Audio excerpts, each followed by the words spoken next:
LeBron, no Luka, no Reeves. Bucks crushed them. 118-89. Giannis finished with 28 and 7. Gary Trent with 23 points. Bronny James had a night. 17 points, 5 assists. Doc Rivers called a team meeting. By the way, back after the loss against the Warriors. And it's a blowout win. You don't have Dame out there. That's encouraging, I suppose. Yeah, good win for them. But, the Lakers were banged up as well. And so it was the battle of who had enough, who had more than the other team. And it was the Bucks, Giannis had himself a night. And when you look at the rest of the guys on the floor, he's probably going to dominate that game. And it was a lopsided win for the Bucks. So no surprises here. They took care of business and did what they were supposed to do. What'd you think, when a team is so depleted like that, it's hard to really kind of dissect the game and what happened, but it's a good win. A win is a win in the league, and the Bucks, again, after a bounce back team meeting, etc., you hear things like that. It's good to see them respond in a positive way. So no matter who is on the floor for the Bucks or the Lakers, the fact that they played hard, they played with energy, they see shots fall from certain guys that haven't been shooting it great. It was a great win. And on the flip side, on the Lakers, when they're so banged up like this, they're giving opportunity to other guys that haven't got the reps, that haven't got it, that could be useful come playoff time. Well, I'm glad you mentioned that because, as I said, Bronny had 17 points off the bench. Chandler, would you like to assess what you saw? Can he earn more minutes? Yeah, I love it. I think, and this just simple from confidence standpoint, this just shows him that, look, I can go out here and I can be an effective NBA player. You watch these highlights, like he's getting to his mid-range, he's coming off screen shooting threes, he's getting to the rim, with nice finishes. So this is a great just kind of step for him and his progression and his development to see, like, look, okay, I belong. I'm here. No matter how many spot minutes I can do here, I think defense is his calling. Even when they're fully healthy, I think they can find spot minutes for him to come in, pressure 94 feet, be active, do all the little things a rookie should do, and let the scoring and let his game keep developing. But last night, I got to say, I was impressed. He looked like a legit player, and he looked confident. He looked confident. He looked comfortable. And that's what you want to see from a young guy, especially when you're developing somebody. You want them to go out on the floor. You want to see improvement. You want to see development. And go out there, take advantage of the opportunity. Last night, he knew he had a chance to play some big-time minutes, and he went out there and proved that he's worthy enough to earn minutes at this level. And so when you're a young guy, use this as a stepping stone. Now I know I can get to my mid-range. Now I know I can get to the rim. I can use my three ball as being a threat. Just continue to build, continue to grow, and don't allow the outside noise to distract you. That was a good one. And you know what? I'll say that all these people are like, oh, he doesn't belong in the NBA. This. Not anybody can just go into an NBA game and have 17 points. So this kid doesn't stink. He might not be, he can play, and he proved that last night. So I think a lot of guys that have doubt and that hate, I get it. It's totally natural just given the circumstances. But I think last night kind of opened up some eyes, even for JJ Redick and that coaching staff, that, look, this kid can give us something. Yeah, that was a good showing even for the haters. JJ Redick, very hopeful that LeBron will be able to come back on Saturday. That's against the Bulls, which would be the start of the final 13 games of the season. I don't know if you want to look at this as like a blessing in disguise. They're 3-3 without him, and he's been able to have at least a bit of a rest. They're only a half game back of Denver for the 3 seed. So does this seem to have worked out at best case scenario? It did. It worked out. They weathered the storm. They could have easily been 4-2 in this stretch, but they ended up landing on 3-3, and you can get him back, early as tomorrow, back in the uniform. That was like the best case scenario, opposed to the wheels falling off for this team. Seeing some videos of him revving it back up, getting himself back in the rhythm, that looks encouraging. And you give a 40-year-old guy an opportunity to rest his legs at this point of the year, and having the team that you have, that should be encouraging for everybody involved on the Lakers side.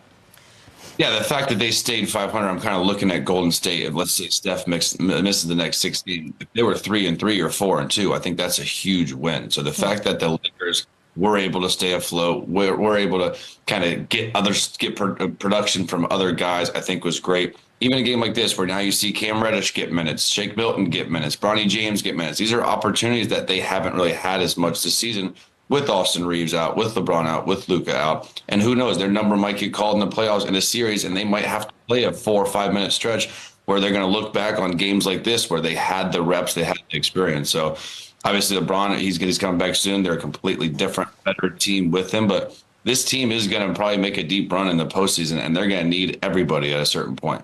We got to talk a little Knicks here. At Hornets. Yeah, no, it's crumbling. It's falling apart. They lose their second straight game to a losing team by more than 15. LaMelo finishes with 25-8. Mark Williams, 19-14. This is tough. They lost to the Spurs the other night. Now the Hornets, after this one, Josh Hart said the way they are losing these games is embarrassing, Lou. I don't know about you. I had already sort of kind of hit the panic button a little bit ago, but now it feels official. Got to get Brunson back in the lineup. Jeez. Yeah, so it's showing how valuable Brunson is for this team. You know, it looks like he's the heart and soul of what they have going on.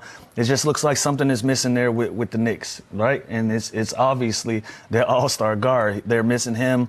You know, we've had the conversation about the minutes, guys playing too much, all of these things. At the end of the day, you guys got a lot of talent out there. These are games that they should go out there and win. So I'm not panicking, but I think it's time for the New York Knicks to sit down and have a Doc Rivers-style meeting and have a meeting of the minds and get back on the same page and recalibrate going into the postseason. You don't want to go into it feeling like this. You don't want to go into it having losses that you feel are embarrassing, losing to teams that are going home in a few weeks and going on vacation. Like, this is a time where you want to look your strongest, you want to look your best. You want to feel confident in having a rhythm and going into the postseason. The Knicks feel like they're going backwards. But the great news is they still have time to kind of get that situated. They still got, another 10 or 11, 12 games or whatever it is to figure this out and get it situated and get back on track. But it has to happen like now, like immediately. Like today. Straight Chandler. up. Like today. It's a great point. It's rough.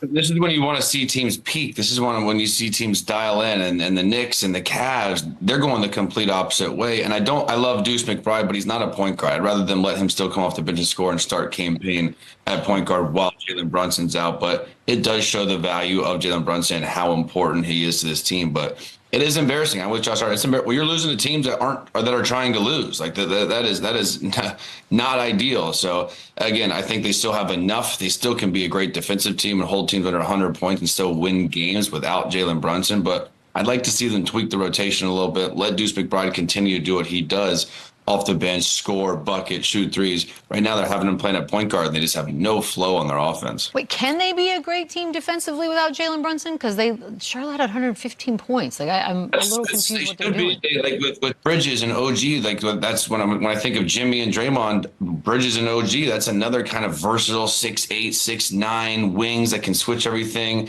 They have the roster and the personnel to do that. I just think they're kind of out of sorts right now. And obviously offensively, when you take out 25 and 8 a night, your offense is going to take a hit. They're not playing a true point guard. They're not shooting the ball great right now. So a lot of things are kind of accumulating here when they should be peaking, getting better and better, and kind of gearing up for the postseason.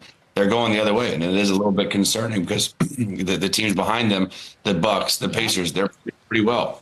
That's the other thing. So the cushion, they have a 3, 4, and 4.5 game cushion against those teams, Pacers, Bucks, and Pistons. But there's also word that Brunson may not be back until mid-April or so. And so I'm wondering if that cushion's enough. Are we concerned about them dropping? Yeah, I always thought it was enough. but man, they're only 3 games.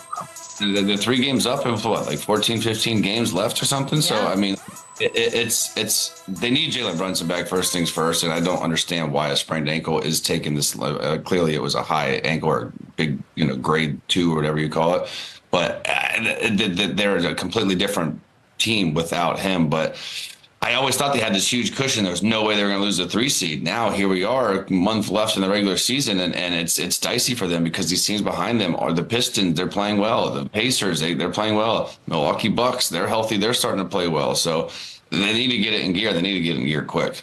They shouldn't be concerned about losing the 3 seed. They should be concerned about sliding to 5. They want to stay in the top 4 so they can stay at home. Yeah, I think they'll survive that. The only thing that'll be concerning for me is, the Pacers, Bucks, and the Pistons, if they have any more head-up matchups with them.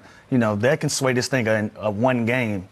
Question. Yeah, so the 3-game lead that they have, this can get swayed, overnight in a loss to any 3 of these teams, let alone if you play a couple of them. That can really put your back against the wall. And so they got to figure this thing out fast. They got to get back on track, and they got to get back to playing winning basketball that we're accustomed to seeing them play. They still do have a game against the Pistons and a game against the Bucks. Yeah, that is still left on the schedule. So those will be interesting ones to keep your eye on. Absolutely. Moving over over to the Hornets side of this thing. LaMelo, second most games in the league with 25 points and